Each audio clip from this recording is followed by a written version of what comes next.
Morning and welcome to the Core Connection. I'm Mira Rubin here with you on Enlightened World Network. And today's topic is to dos and how we often get swept up in the doing and forget about being present. So, we'll talk about that and how we can really shift the quality of our experience through a simple shift of mind, perhaps. But before we get started, let's just take a minute or two to get settled in and present. Let's take a deep breath in through your nose, hold it, and feel that clean, crisp oxygen just flooding into your lungs and flowing into your bloodstream and nourishing all your cells and your organs. And as you exhale, exhale any tension and stress, relax your shoulders, maybe roll them around. And let's take another deep breath in through your nose.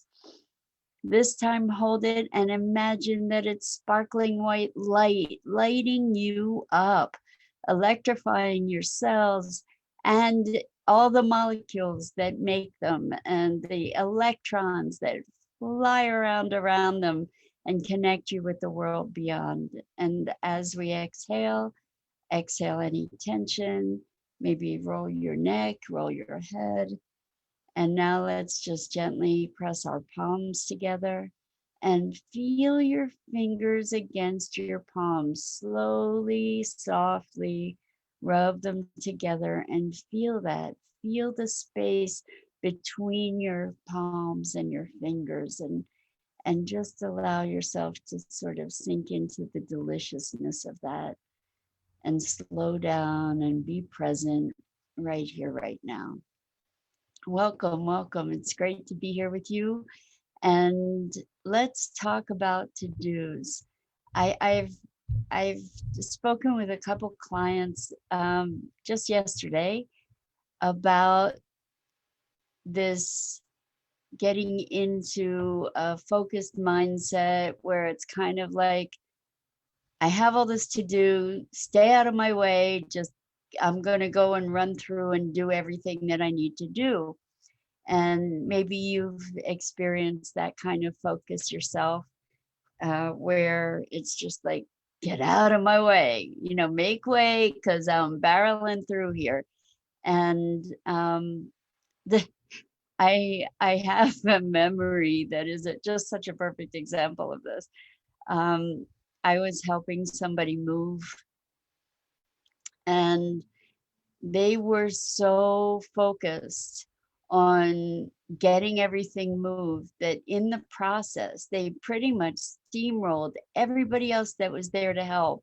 Like it was where we were plastering ourselves to the wall practically to stay out of their way, because it was like a fast moving freight train, and it was pretty much an unbearable experience for all of us who were surrounding. And I can't imagine that it was a positive experience for this person that was so locomotive minded. It was crazy. I mean, really crazy.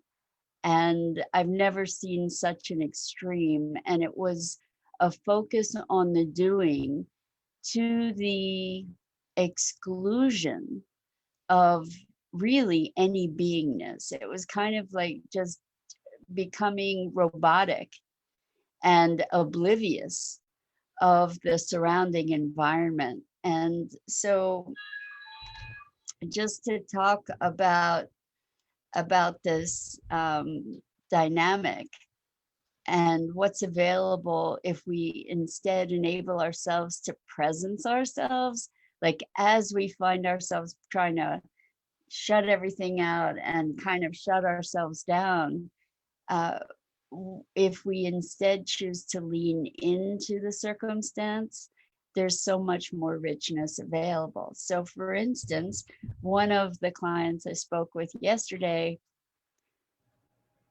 was in the process of packing up, closing up a property for the winter and packing up all kinds of things to be able to move to a different state, to relocate after closing up this property. And there was a big sense of responsibility to be sure that everything got done. And they were experiencing tremendous stress and tension partly because they were identifying with the to-doing of it.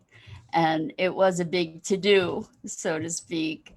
But also because they were holding all of these tasks in their head.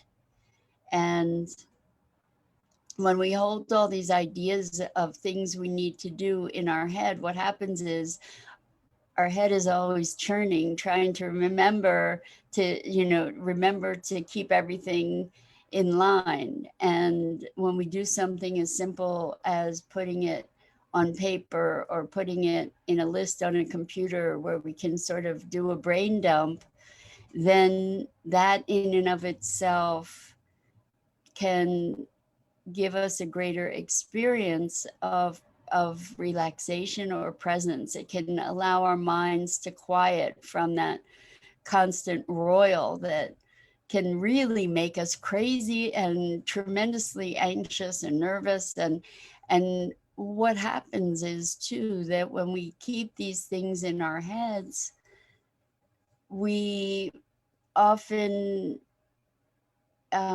perceive them as bigger than they are or less approachable than they are, because there's just so much, and it builds on itself internally.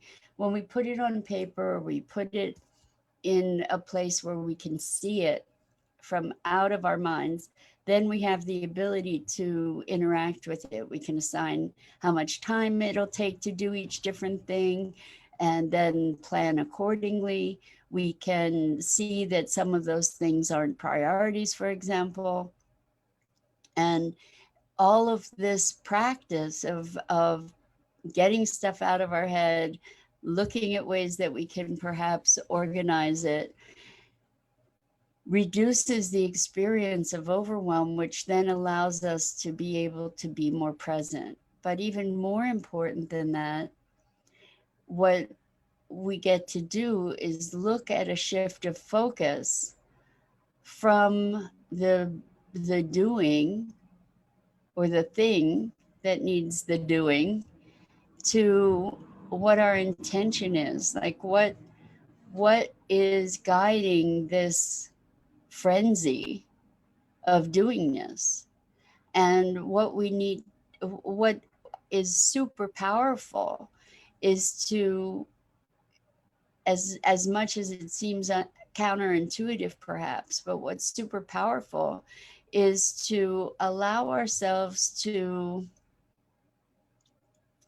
take a meta moment and get back to our intention. So for this client who was relocating and closing up this property, one of the things that they became aware of in our conversation was that this transition was a banner transition. It was a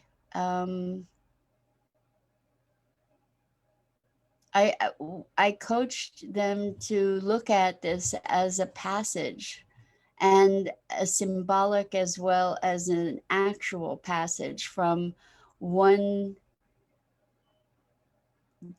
dimension of it, their experience, into another, to be able to recognize that there was a celebration to be had, to be present to the doingness as a ritual, where being present to putting plastic on the windows and to packing up the belongings and to closing out this space with ceremony and appreciation for a closure and transition in life. And just out of creating that new context, just out of redefining the container for the experience they were having, the experience shifted from one of anxiety to one of reverie and appreciation and celebration and recognition. And so when we're in the midst of all kinds of hustle and bustle, I mean, it could be, making dinner for the family, it could be, doing something with the kids. If we're able to separate ourselves for a moment from the doingness and reshift our focus. And the objective is not to get dinner on the table. Why are you getting dinner on the table? To nurture the family, right? So if the intention is to nurture the family, maybe the way that we go about getting dinner on the table shifts, and we become more present to what our true objective is. And so the goal might be to get the dinner on the table, but the intention is to nourish and nurture the family. And so in this coaching work, one of the big shifts of focus that we put our attention to is moving from goals to intentions, from doing to moving from inspiration, from external goals to internal inspiration. Hello, Hope. Good afternoon to you. Welcome, welcome.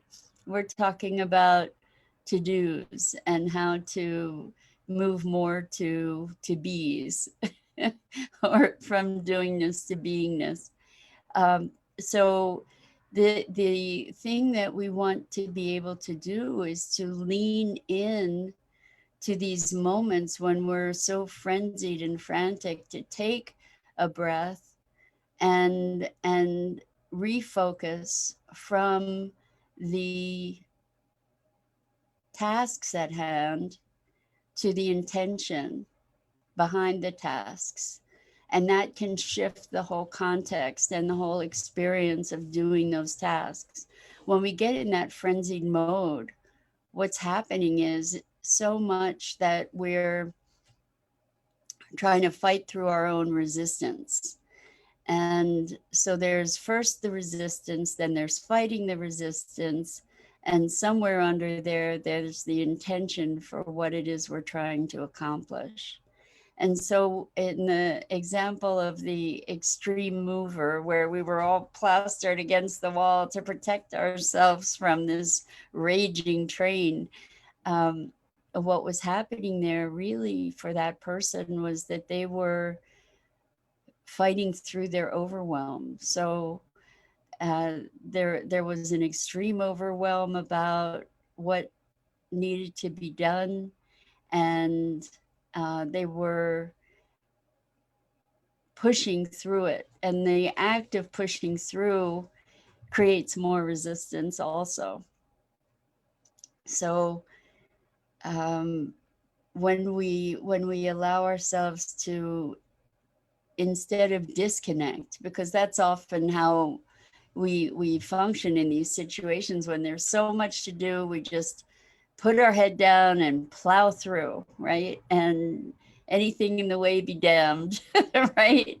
Well, what if instead we allowed ourselves to be present to, like, if it's moving and we're going through and packing and oh, here's another situation where there was a death in the family, and immediately after, I was charged along with someone else to handle all the belongings and the transition of this person having passed. And this other person that I was working with went into this overdrive mode where it was just do, get everything done, get rid of this, get rid of that. And it was,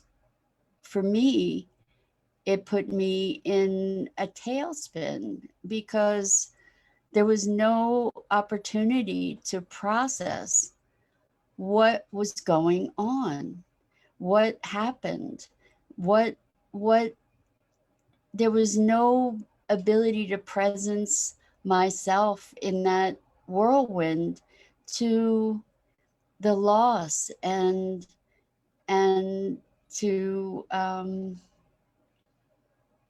grieve or savor this person because there was such a doingness around me. It left me completely in more traumatized than the passing had been initially. You know, it just added trauma to trauma to trauma. And so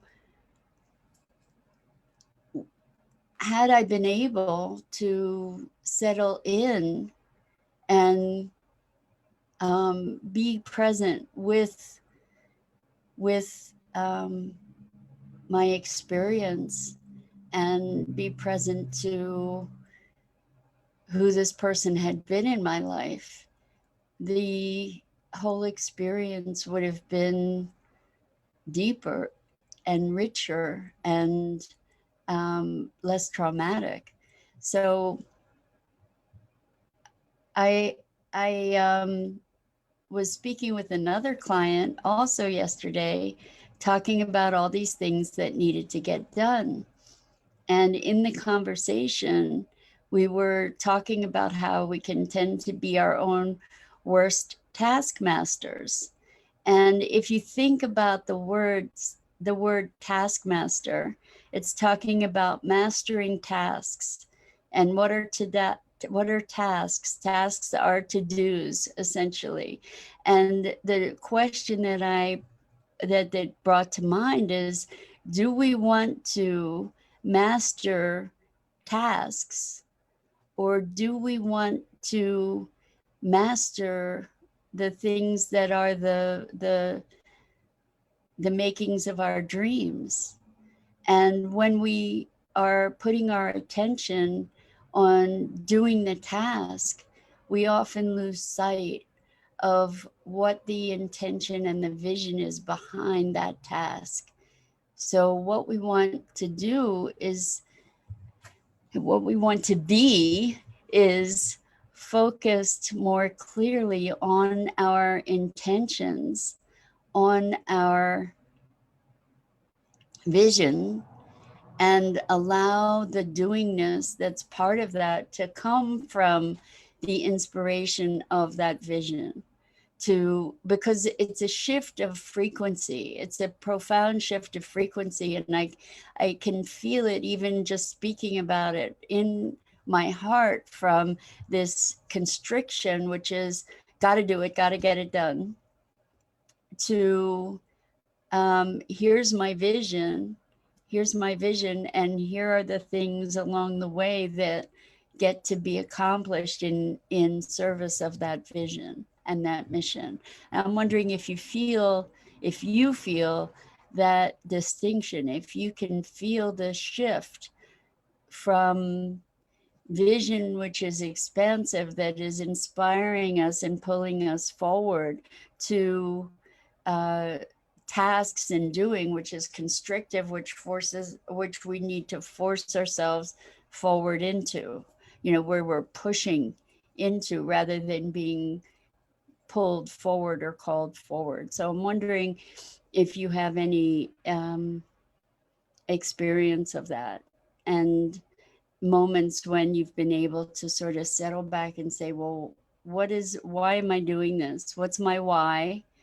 And connect to the why, which is the inspiration. And then there doesn't have to be all this urgency and panic around getting things done, because when you refocus on your intention, oftentimes it shifts the context, first of all, but oftentimes we also get to see that some of the things that were on that list maybe didn't have to be there, and maybe some of the things are not as high priority as we had imagined them to be. and maybe they're not in as full service to what we want to bring forth in the world as it looked. And I know we talk a lot about energy and the energy of our experience and of our thoughts and of our feelings. But the fact is that we are energetic beings, that everything is energy. And as we're shifting into a new paradigm and a new expression of possibility as humans on the planet, we get to be more conscious of the nature of our being and our essential nature, and carry that into the way that we operate in the world. And the big thing about this doing and being thing, and I've spoken about it before, but it's really, really a big deal in terms of shifting paradigms. The doingness is is a way to, and a way that we're enculturated to externalize our value and our worth. And so if you think about our culture, and I know I've spoken about this before too, but if you think about our culture, how do we value each other? What do you do for a living? How much money do you make? Where do you live? What kind of house do you have? What kind of clothes do you wear? What kind of car do you drive? What kind of meditations do you do? What kind of practices have you had? What kind um, of uh, travels have you done? You know, who do you know? What kinds of um, social contributions have you made? All of these things are ways that we evaluate other people's and our own worth. Like, I didn't do enough today, so I'm bad and lazy and wrong. Or we can go on and on. You know, I didn't, I'm not earning enough money, so I'm not worthy. Or we go on and on about how we judge ourselves through externalities. And the thing about that is, we not only judge ourselves, but we judge others and are judged by others. And what it is essentially saying is that I'm worth more or less than you are based on all these external evidences, right? In other words, let's say you make $200,000 a year and I make $10,000 a year, then you're worth more than I am. Your life is worth more than I am. Well, that's, or mine is. And that's just not, it's first of all, it's not true. And it is sort of this insane paradigm that we live within, where we have commodified human life. We've commodified not just human life, but all life. We've commodified the planet, in addition to lives of animals and humans and everything else. It's like, if it I remember everything I did in my life, my dad would say, "Are you making money at it?" And that was rarely the case, that I got paid for what I did, because I just did things that I wanted to do. And from his vantage point, it didn't count if it didn't make money. And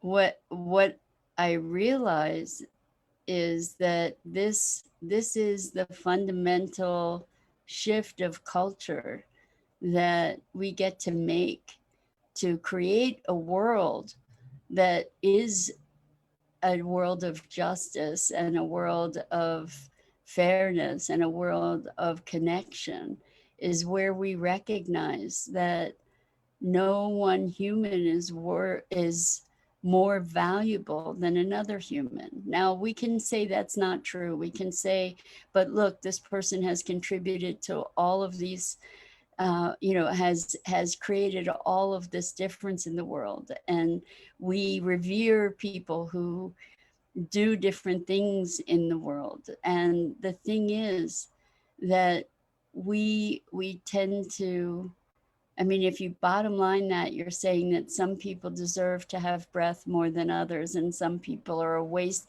I've actually heard people say that person is a waste of breath and a waste of life.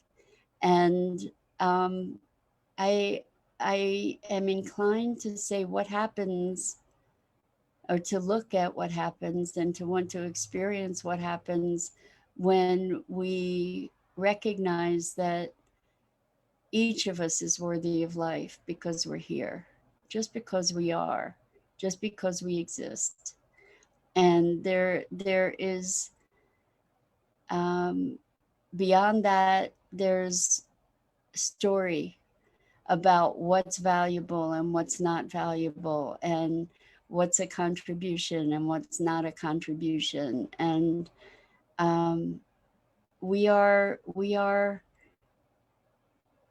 an organism, or we are parts of a grander organism. Good morning, Danette. Welcome, welcome. This grander, we can imagine that each of us is a cell in this grander universe, in this organism that is a grander universe. And all of those cells are contributory. The viral components, the bacteria, the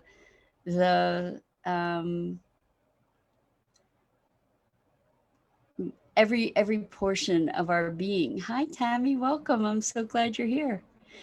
And welcome to everybody else. So what we're talking about is valuing life, for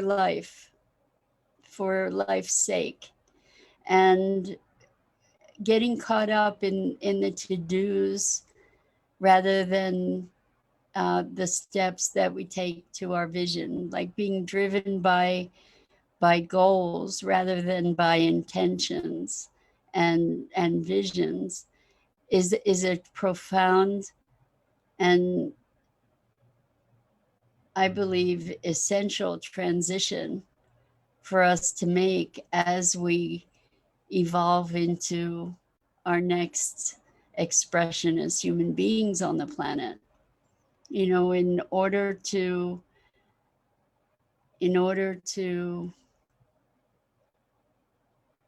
make this dimensional shift,